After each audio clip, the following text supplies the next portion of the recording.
मुझे समझ में नहीं आता कि अगर मूवी उनके पास में मैं बैठ के बीच बीच में समझाती हूँ तो पूरी मूवीज़ देख लेते हैं, और जब वीडियो मैं दिखाती हूँ, कोशिश करती हूँ तो इनकी भाषा क्या है? राजस्थानी तो समझ जाएंगे बहुत सिर्फ वो बैठती नहीं है पास में, भाषा की बात नहीं है फिर। कभी रेजिस्टेंस करती हैं और बोलेंगे मेरे को कॉमेडी वीडियो शेयर कर दो, ऐसा कुछ कर दो, फिर आपकी वीडियोस में उनको या सेशंस में बिठाने की कोशिश करती हूँ तो 15-20 मिनट बाद वो गायब हो जाती है।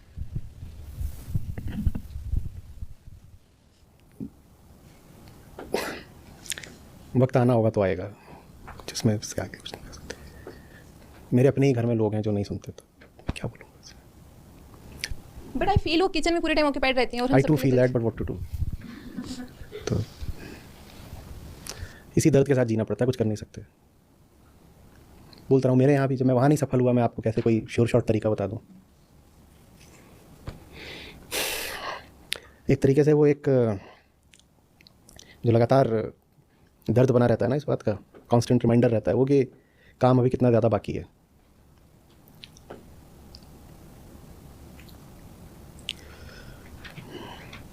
उनको जब कोई और भेजना शुरू कर देगा ना वीडियोस, तब थोड़ी संभावना बेहतर होगी। या तो उनकी कोई दोस्त वगैरह हो तो आप उनसे कुछ जुगाड़ सेटिंग कुछ करिए कि वो भेजा करें। आप भेजेंगी तो आप तो कॉमेडी ही भेजिए। तो जैसे मैंने आज उनसे ऐसे मजाक किया, मैंने कहा मम्मी आप भी चलिए सेशन में चलते हैं, तो मिलाती हूँ आपको शान सर से। तो कहती है मुझे सिर्फ भगवान से मिलना और अपने परिवार से मिलना और मुझे किसी से नहीं मिलना। तो मैं मैं कुछ भी कोशिश करूँ ना तो उसका उनके पास एक रेडीमेड रिप्लाई होता है। तो मतलब जो आपके नियर वंस है ना वो आपकी बात बिल्कुल नहीं सुनते, चाहे वो मेरे फ्रेंड्स हों। आप ये भी तो सोचिए ना, वो रिप्लाई उनके पास आया कहाँ से है? वो रिप्लाई उनका अपना नहीं है ना, वो जो पूरा समाज के साथ खिलवाड़ करा गया है ना, श्रुति से दूर करके और किस्से कहानियाँ और व्यर्थ की बातों के पास डाल करके, वहीं से तो सब आया। ये जितने जवाब हैं ये वहीं से आ रहे हैं। महिला के लिए परिवार ही सब कुछ है, ये कोई ओरिजिनल कॉन्सेप्ट थोड़ी है किसी महिला का। कोई बच्ची पैदा होती है तो वो इस भाव के साथ पैदा थोड़ी होती है कि मुझे तो बस जी अपनी फैमिली देखनी है। ये उसमें डाला गया है ना, ये सब बातें उसी की स्मृति साहित्य की हैं। अब भले ही उन्होंने स्मृतियाँ स्वयं न पढ़ी हों, लेकिन वो हवाओं में है भारत की, तो पहुँच जाता है वहाँ। साफ साफ यही जो आप कह रही हैं, वो सारी बातें किसी न किसी श्लोक से आ रही हैं। वो जितने भी तर्क दे रही हैं वो सारे तर्क किसी न किसी श्लोक से आ रहे हैं। कहाँ से? जो स्मृति वाले ग्रंथ हैं उनके श्लोकों से। और जो परिवार वाला है वो बिल्कुल है। जो ये वाली बात है कि मुझे इनका ज्ञान नहीं सुनना, आप जानती हैं स्मृतियों में ये कहीं कहीं पर वर्जित भी है कि महिला को ज्ञान नहीं सुनना चाहिए।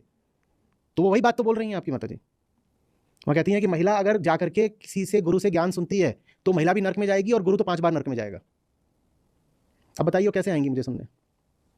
उनको ये लग रहा होगा कि ये उनका अपना ओरिजिनल मौलिक विचार है कि मैं तो नहीं जाना चाहती। ये ओरिजिनल नहीं है, ये 10,000 साल तो नहीं, पर लगभग 1,500 साल पुराना विचार है उनका। ये विचार जो है इसकी जड़ें 1,500 साल पहले के साहित्य में है। और वो साहित्य जो है भारत की मिट्टी में घुस गया है। उसने महिलाओं को बुलाया है कि ये ज्ञान वगैरह तुम्हारे लिए नहीं होता। महिला को ग्रंथ पढ़ने से यही नहीं है कि सिर्फ हतोत्साहित किया गया है, उसको मना करा गया। उसको कहा गया तेरा एक ही ग्रंथ है, तेरा पति, और पति की सेवा से ही सिर्फ तुझे बैकुंठ मिल सकता है, नहीं तो नहीं मिलेगा। और अगर तू किसी गुरु के पास गई तो वो गुरु भी नरक में मरेगा अगर उसने किसी स्त्री को अपने सामने बैठ के ज्ञान दिया तो। ये स्मृति साहित्य के हिसाब से तो मैं बहुत बड़ा पापी हूँ। आप लोगों को जो मैं आप लोगों की सेवा में तो संस्था ने एक अलग चैनल ही चला दिया शक्ति नाम से, वो है ही सिर्फ बेचारी महिलाओं को खराब करने के लिए। तो यही आते हैं कि ऐसे भड़काना काफ़ी नहीं था जो पूरा चैनल ही चालू कर दिया भारत की महिलाएं खराब करने के लिए। आप लोगों का यहाँ होना धर्मशास्त्रों की दृष्टि से मुझे बहुत बड़ा गुनहगार बना रहा है। आप यहाँ कैसे? एक ही जगह है जहाँ आपको ज्ञान मिल सकता है, पति के चरणों में। उसकी हंस रहे हो? अभी संस्कृत दे के मारूंगा, फिर क्या करोगे? फिर क्या करोगे बोलो? और एक के बाद एक सैकड़ों कथाएं हैं पुराणों में जो यही बताने के लिए आई हैं कि मान लो आप स्मृति नहीं भी पढ़ रहे हो तो पुराण तो पढ़ोगे। पुराण भी स्मृति में ही आते हैं कि उनमें जो कथाएं, उन कथाओं के माध्यम से धीरे धीरे करके लड़कियों के मन में बात डाल दी जाती है कि तुम्हारा पति और तुम्हारा परिवार यही सब कुछ है, और ज्ञान की तरफ तो तुम जाना भी मत। कितनी कथाएं हैं जो यही एक तरह से इशारा कर रही हैं कि वो लड़की थी, वो ज़्यादा ज्ञान की ओर गई तो तबाह हो गई। वो सब बहुत कुटिलता से रची हुई कहानियां हैं ताकि भारत की महिलाओं को बस ऐसे ही दबा के रखा जा सके। तो आपकी माता जी उन कहानियों पे चल रही हैं, वो उनका अपना विचार नहीं है जो व्यक्त कर रही हैं, वो बहुत पुराना विचार। सर प्लस बीच में जैसे ऐसे होता है ना, कभी किसी को फॉलो कर रहे होते हैं, कोई बाद में उनके कुछ नेगेटिव एग्जाम्पल सामने आ जाते, तो एक परसेप्शन भी बन गया। वो लोग डिफरेंशिएट नहीं कर पाते, who is good, who is like giving true teachings. और जैसे अपने दोस्तों को बोलती हूँ तो कहते हैं इस एज में तू कहाँ इस फील्ड में एंटर हो गई, तुझे अपनी लाइफ बर्बाद करनी है क्या? मतलब मुझे ऐसा आई फील सो हेल्पलेस कि मैं किसी को नहीं समझा पा रही। आप एक व्यक्ति को समझाने में विफल नहीं हो रही हैं। आप जिसका सामना कर रही हैं ना, वो करोड़ों लोगों का हजारों साल से बहता हुआ एक सैलाब है, और उसको विकृत कर दिया गया है, खराब कर दिया गया है, श्रुति से दूर रख के। जो लिबरेटिंग नॉलेज है, जो अद्वैत ज्ञान है उससे दूर कर दिया गया है, और फालतू इधर उधर की बातें दिमाग में एकदम डाल दी गई हैं कि यही बातें तो धर्म है। तो वो भी लोग जो ये सब आपसे बोल रहे हैं कि तो इस उम्र में क्या कर रही है, जानती हैं वो कहाँ से आ रही हैं? वो वर्णाश्रम धर्म से आ रहे हैं। उनको पता नहीं होगा कि वो भी किन्हीं श्लोकों का पालन ही कर रहे हैं। अभी उनसे बोला जाए कि तुम जो बात बोल रहे हो बात तुम्हारी नहीं है, वो बात एक बहुत पुरानी संस्कृति किताब की है, तो कहेंगे हाँ ऐसा थोड़ी है। पर उनको नहीं पता है कि वो बात उनकी नहीं है, वो उस वर्णाश्रम धर्म की है जो बोलता है 25 साल तक तो पढ़ाई लिखाई, 50 साल तक अपना गृहस्थी में मौज करो, फिर अगले 75 साल कुछ पढ़ो लिखो, उसके बाद जंगल जाओ मरो। तो उसने ये निर्धारित कर रखा है कि जो ज्ञान का काम है वो तो तुमको बिल्कुल बुढ़ापे में ही करना है। ये वहाँ से आकर के बोल रहे हैं। तो जैसे कोई आपसे ये बोले आप तुरंत कहिए अच्छा वर्णाश्रम धर्म के पालक हो। उसको झटका लगेगा, कहेगा नहीं तो हम तो वर्णाश्रम क्या होता है हम तो जानते ही नहीं। बोले बात तुमने जो करी है ना वो वही बात है, और ये बात तुमको पता भी नहीं है कि जो तुमने बात बोली है तुम्हारी बात नहीं है। सबको लगता है तुम्हारी बात है, नहीं तुम्हारी नहीं है ये बात, ये बहुत बेकार की किसी किताबों की बात है तुम ला रहे हो। और जो असली किताबें हैं पढ़ने लायक वो तुमने कभी पढ़ी नहीं। जो व्यर्थ किताबें थी उनका मामला हवाओं से होता हुआ तुम्हारे फेफड़ों में घुस गया है, और जो असली किताबें थी उपनिषद हैं गीता है वो तुमने कभी पढ़े नहीं है। इलाज क्या है? अब इलाज ये है कि आप समझें कि आप एक जब किसी को समझाने जाते हो तो एक बहुत बड़ी लड़ाई होती है। आपके सामने एक व्यक्ति नहीं खड़ा है, वो हजारों सालों की कंडीशनिंग का एक पुतला है, नॉट इजी टू फाइट। इतनी पुरानी धारा, इतनी पुरानी धारा, और जिसने कि जनसंख्या के इतने बड़े हिस्से को अपनी चपेट में ले रखा हो, उसको शुद्ध करना आसान काम नहीं है। जो बात आपकी माताजी बोल रही है वो बात आपकी माताजी की नहीं, वो बात तो करोड़ों अन्य महिलाओं की भी तो है।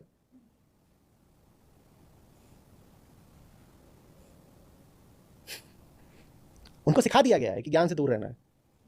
छोटे छोटे 1 मिनट वाली वीडियो डालते हैं, उसमें देखो कि जेंडर वाइज कितनों ने देखा, तो उसमें महिलाएं रहेंगी 35%, और जो बड़े वाले डलते हैं पूरा घंटा 1.5 घंटा, उसमें देखो महिलाओं ने कितना देखा तो 22%। दिमाग ऐसा कर दिया गया है कि ज्ञान से दूर रहो। जो छोटे वाले डलते हैं हमारे, उसमें थोड़ी कॉमेडी भी रहती है, थोड़ा मसाला भी रहता है, वो चुन चुन के ऐसे डाले जाते हैं कि 1 मिनट में आपको थोड़ा सा वो गुदगुदी कर दें, तो वो देख लेती हैं महिलाएं। फिर भी जो पूरा एकदम विशुद्ध बात होती है 1.5 घंटे 2 घंटे की, वो नहीं देखना चाहती। इसमें महिला की नहीं गलती है, उसको 1500 साल से ऐसा कर दिया गया कि उसको अच्छा ही नहीं लगता ज्ञान। परिवार अच्छा लगता है क्योंकि यही तो उसको बोला गया है। और कुछ बात किताबों से आती है, और किताबों में जो नहीं था रही सही कसर परंपराओं ने पूरी कर दी। तो किताब ने अगर पति को बनवा दिया परमात्मा, तो फिर और जो परंपरा ने उसमें सास और जेठानी और रामपुर वाली फूफी सब जोड़ दिए। तो अब जब परिवार उसके लिए इतनी बड़ी चीज बना दी गई है, तो महिला कहां से उस पुरानी पूरी कंडीशनिंग को त्यागे? वो नहीं त्याग पाती।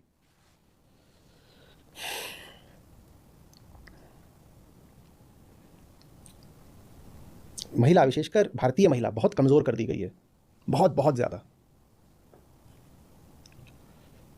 ढोना उसे बहुत मजबूत चाहिए था, क्योंकि ये देश वेदांत का है, बहुत मजबूत होना चाहिए था। यहाँ से जो महिला निकले वैसी तेजस्विनी महिला कहीं और मिलनी मुश्किल होनी चाहिए थी। हो उल्टा गया है, भारतीय महिला एकदम कमजोरी की प्रतिमूर्ति बन गई है,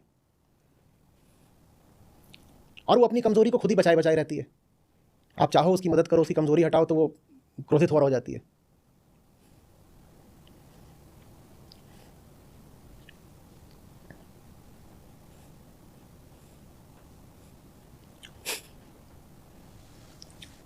कई बार तो यहाँ तक बोलेंगी काम में कि मुझ पर और पुरुषों पर काम के अलग अलग पैमाने होने चाहिए। मैं महिला हूँ ना, मैं कम करूँगी,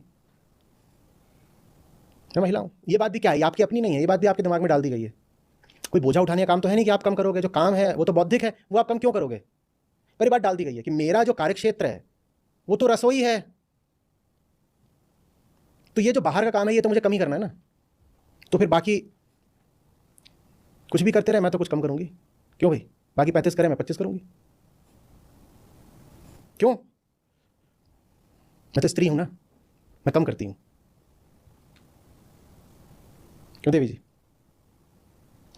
मेहनत करने का सारा ठेका किसके ऊपर है? पुरुषों के ऊपर है।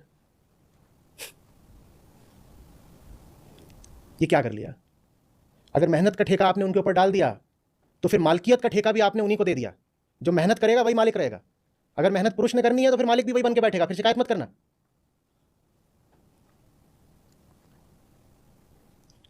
ये तो न्याय की बात है ना, जिसकी मेहनत वही मालिक। आप मेहनत नहीं कर सकते तो फिर गुलाम बन के बैठो। और ये भी हमें सिखा दिया गया है स्त्री होने के नाते कि ये गुलामी गुलामी थोड़ी कहलाती है, तो प्रेम है, ये तो प्रेम है एकदम। मतलब जो पूरा सॉफ्टवेयर है उसमें कोड कम है, बग्स ज्यादा है, पूरा एकदम डिलीट करना पड़ेगा, यही संस्था का काम है। फैक्ट्री सेटिंग रिस्टोर करो पहले तो, फिर उसमें नया कोड डालो। पुराना कोड इतना बग्ड है कि कहाँ से उसमें से बग हटाएं, कहाँ से साफ करें, कुछ पता ही नहीं चलता। हाँ, शुरुआत करने की एक जगह जो है वहाँ से हमने शुरुआत कर दी, श्रीमद् भगवद गीता। बड़ा अच्छा लगता है। कितने % है उसमें लेडीज़? कितने होशियार अप्रॉक्सीमेटली? ठीक है, 30-40% भी है तो मामला हज़ारों में जा रहा है। गीता पहुंचने लग जाए महिलाओं तक, बहुत अच्छी शुरुआत हो गई। फिर गीता के बाद अष्टावक्र संहिता, फिर संतों के भजन, और अब उसके बाद लाओत्ज़ु हैं, कठोपनिषद है, और बुद्ध हैं। तो ये सब पहुंच रहा है, वहाँ से शुरुआत हुई है। लेकिन ये हम भी जानते हैं मामला आसान तो एकदम नहीं है।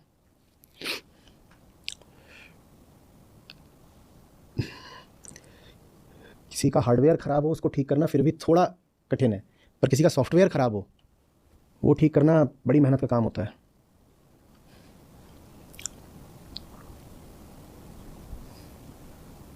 भरोसा करके उपनिषद गीता सब मिल के देखते हैं भारत की महिलाओं का कितना काम कर पाते हैं। अभी तक तो ऋषि महाराज के पास भी बहाना था कि हम तो महिलाओं तक पहुंच ही नहीं पाए। हम कह रहे हैं चलो अब आपको पहुंचा रहे हैं, देखते हैं आप कितना उपचार कर पाते हो, देखते हैं, वक्त बताएगा। लाज रखिएगा, कहीं कृष्ण भी असफल ना हो जाए यहाँ पर। तो अपने लिए ना सही तो हाँ, ऋषियों के लिए और श्री कृष्ण के लिए थोड़ा दम दिखाइए, जान दिखाइए।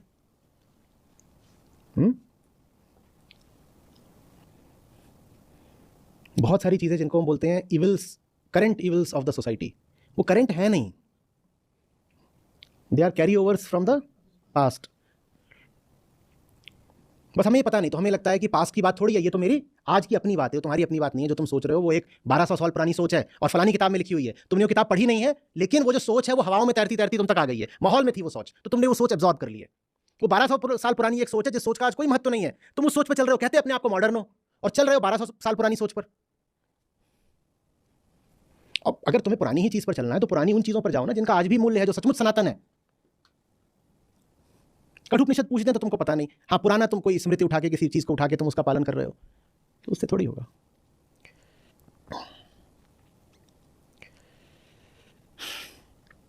बताइए सर। इसी में एक एड ऑन क्वेश्चन है कि ये तो चलो मुझे लगा कि उनका लैंग्वेज बैरियर है तब ये सिचुएशन आ रही है, बट जो मेरे कुछ फ्रेंड्स हैं वो जो आज के रिलीजन में जो ऑर्थोडॉक्सी है उसको तो वो लाइक नो बोल चुके हैं, बट वो फिर सही ट्रू टीचिंग्स की तरफ ही नहीं आ रही। तो उनका मुझे समझ में नहीं आता कि लाइक कुछ तो कोई फिलोसफी कुछ तो होती है ना कि हम किन प्रिंसिपल्स पे चल रहे हैं। तो वो कहते हैं हमारे हिंदू रिलीजन में बहुत फॉल्ट्स हैं, we are not following those things. फिर वो दिवाली भी मना लेते हैं और उस पर गाड़ी भी ले आते हैं शुभ मुहूर्त में, और बाकी जो ट्रेडिशंस वो नहीं फॉलो करते। तो मतलब अपने तरीके से मोल्ड कर रहे हैं, और गीता के नाम पे ऐसा लगता है कि ये क्या बोल दिया तुमने। ये वो लोग हैं जिन्होंने अपनी सुविधा के लिए धर्म का अर्थ ही बना दिया। वो सब मूर्खता की चीज़ें जो छोड़े जाने योग्य ही हैं। ऐसी सी बात है कि मैं आपके साथ चलूं, ठीक है, और मान लीजिए आपको कपड़े या जूते की ज़रूरत है, और मैं आपके साथ चलूं एक दुकान में जाएं, और मेरा इरादा ये है कि कौन पैसे खर्च करेगा और इनको दिलवाएगा कुछ। तो मैं आपको ले जाऊं और वो जो जूतों की बड़ी भारी दुकान हो उसमें जो एकदम सड़े हुए जूते रखे हों उस तरफ ले जाऊं। सड़े हुए जूते, कहीं उसमें कुछ फटे कपड़े या कुछ ऐसे रखे हों या कम साइज़ के कपड़े रखे हों, मैं उधर ले जाऊं। और वहाँ जा करके मैं क्या घोषित कर दूं कि देखो यहाँ तो सारा जो माल है सारा माल ही ख़राब है, चलो बाहर निकलो, यहाँ कुछ नहीं है अपने काम का। अगर मैं ऐसा कर रहा हूँ तो मेरी नीयत क्या थी? मैं जानबूझ करके दुकान के सिर्फ उस हिस्से की ओर गया जहाँ कुछ भी काम का है ही नहीं। तो फिर मेरी नीयत ही क्या थी कि मुझे उस दुकान से कुछ नहीं खरीदना। पहले ही मान के बैठा हुआ था, मैं बायस्ड था।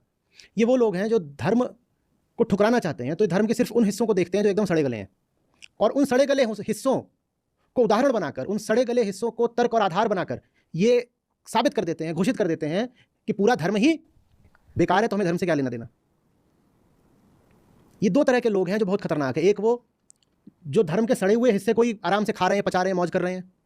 दूसरे वो जो कहते हैं कि धर्म में सड़ा हुआ हिस्सा है, इसका मतलब पूरा धर्म ही सड़ा हुआ है, तो हमें धर्म से कोई लेने देना नहीं। हम तो जी, कोई अपने आप को उसमें से बोल देता है कि मैं नास्तिक हूँ, कोई अपने आप को आधुनिक बोल देता है, कोई अपने आप को सेकुलर बोल देता है, कोई इस तरह के कई अपने आप को उस तरह से, कोई एग्नोस्टिक बोल देता है। ये सब अपना चलता रहता है इनका।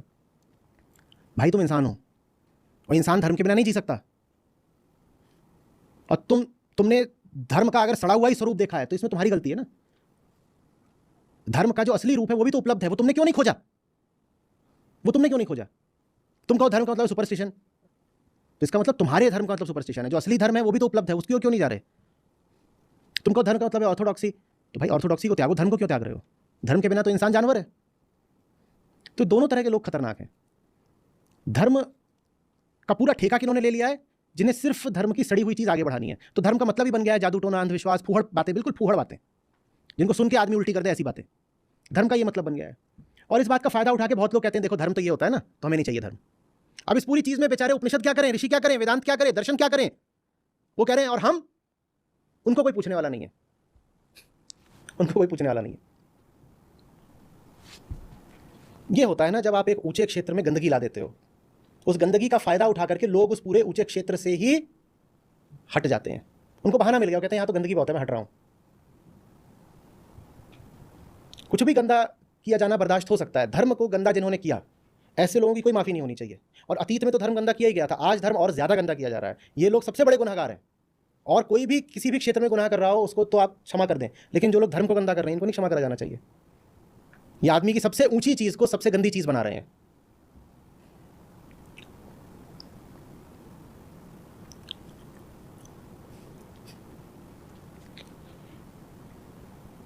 आप किसी आदमी के पास जाइए जिसका धर्म से कोई संबंध नहीं, आप उससे बोलिए धार्मिक होना अच्छा है, तो वो एक वीडियो लगा देगा जिसमें कहीं पर भूत उतारने के लिए औरतें बाल खोल कर रही हैं, राजस्थान में भी होता है, को कर रही हैं, तो कहेगा ऐसे बन जाए क्या?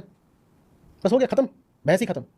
आप उस व्यक्ति के पास गए, वो कहता है कि मुझे धर्म से कोई लेना देना नहीं, आप उससे कहिए धर्म तो ऊंची बात है, तो वीडियो लगा देगा जिसमें ये सब चल रहा है, और तुरंत आपसे कहेगा धर्म अच्छी बात है तो मैं ऐसा बन जाऊँ क्या, यही तो धर्म है। अब उसको ये समझाना कि भाई ये धर्म नहीं है, ये तो विक्षिप्तता और बदतमीजी है धर्म के नाम पर, धर्म तो कुछ और होता है, ये समझाना एक टेढ़ी कीर है। कर रहे हैं प्रयास, देखते हैं। धन्यवाद आचार्य जी। इन्होंने आंकड़ा निकाला है कि 35% महिलाएं हैं हमारे कोर्सेज में, लेकिन ऐप पर प्रतिभागिता में और रिफ्लेक्शन शेयरिंग में महिलाएं बहुमत में हैं, 50% से ज़्यादा हैं, 55% हैं। बच्चा लोग बजाओ ताली।